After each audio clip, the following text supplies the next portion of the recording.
Hi, my name is Anna Mavrilla. Welcome to this month's Flowers What's Next. We are creating this gorgeous edible floral centerpiece that is sure going to dazzle your guests.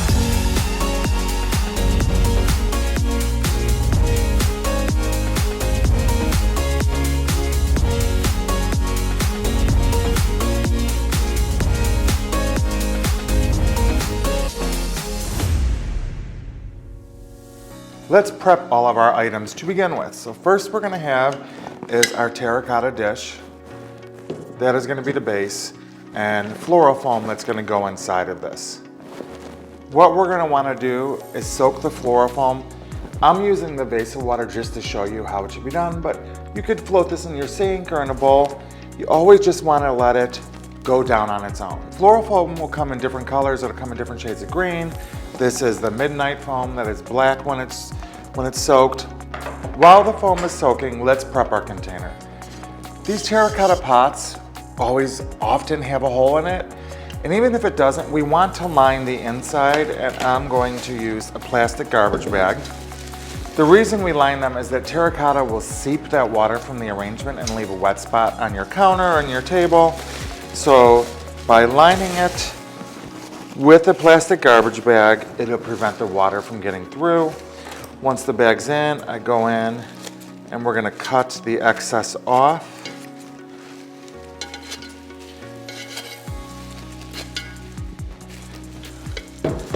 And again, this will prevent it from seeping through.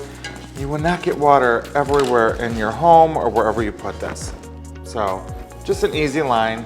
You could certainly use a bowl if you have one that fits, but I used the plastic bag. As you can see, it's slowly going down and the color is changing. The reason we do that, we just don't pour water over the top, is because once you pour water over the top, the middle will never get moisture in it, and then our flowers will die. So we want to make sure we have that. All right, our foam is now soaked and it is very heavy. So next we're gonna do is we want to cut it to fit inside of here. I use a serrated knife. Here's a bread knife that I use. It just cuts through so evenly.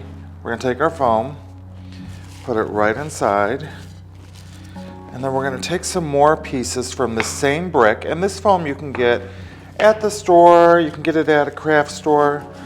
It comes in many, many locations, so there's no reason for you not to have it. And again, we're making sure that the plastic bag is perfectly lining this so the pieces don't fall away. And I just go in and cut the pieces and put it around. So then you have the foam, it's all one level, that's super important. And it's a little bit below the base of the container. So now that we have the foam in there, what we're going to do is take a piece of plastic wrap,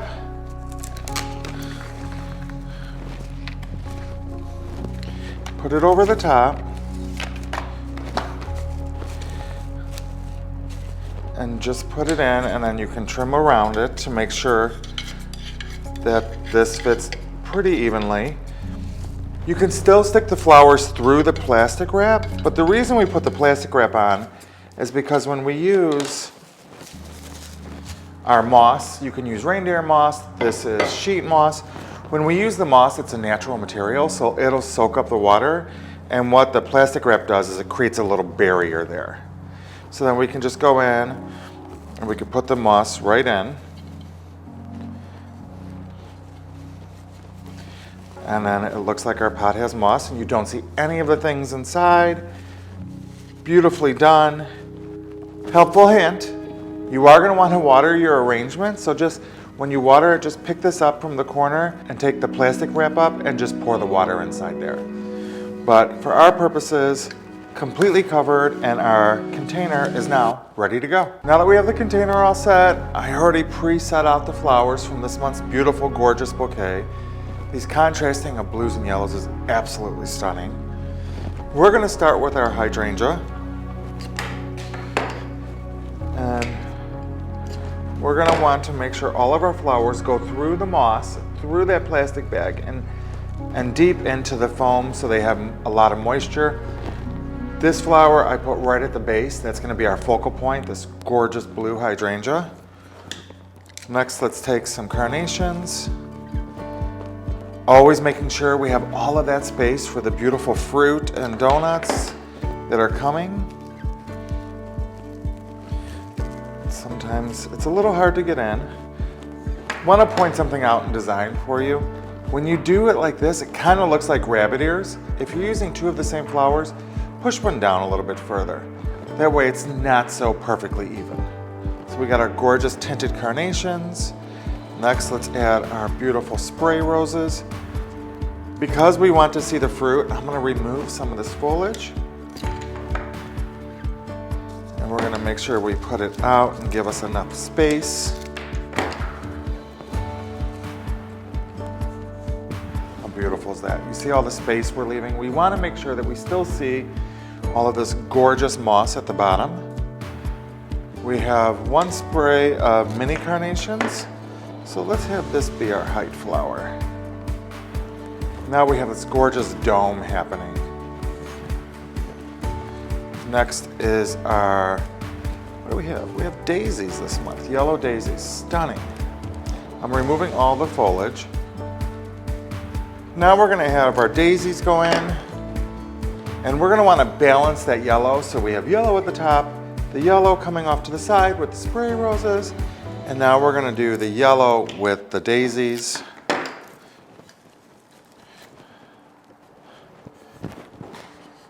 Isn't that cool? You can see it from there, how beautiful that is. As I tipped it, this shifted, so we'll just put that back in. Next, our ruscus. We're gonna go ahead and cut these into some smaller pieces. And I wanna put these into the foam a little bit. We still wanna see the grass coming through, the moss coming through.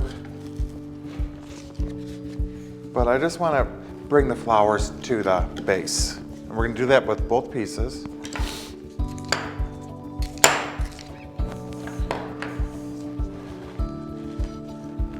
Just little accents, little moments. All right, what do we have left? Euryngmium. We can cut this into little pieces. And we can do the same thing with what we did, making sure that we push them out of the container so they're not covering up the moss again.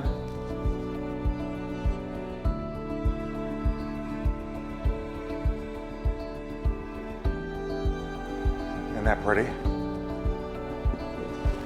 And our matricaria, this has a lot of laterals, so we can cut these right off, pull them off, and we'll put these in separate. Bringing one out above the hydrangea.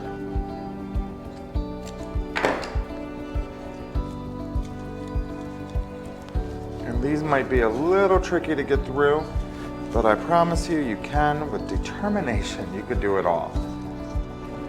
And then we'll put the other one on this side. Oops, one broke. One will do. And now we have our lily grass. I'm going to put this directly into the center, grabbing them all together and putting them in.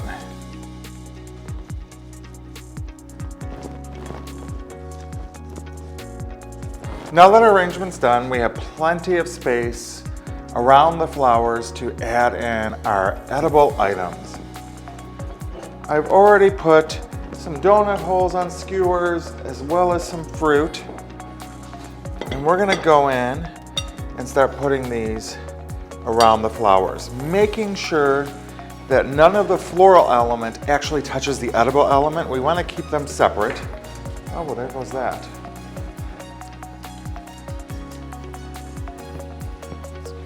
Making sure that we put them within the design. We want people to grab into the design and grab for a bite to eat.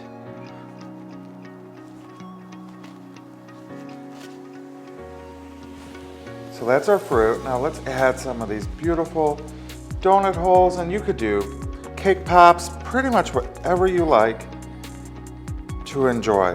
I think this is going to be the perfect way to welcome your guests, to just do something a little bit different in your home. As you notice that one, I went through the hydrangea petals, so it came out like that. And again, make sure none of the flowers touch it. But what a cool idea is this?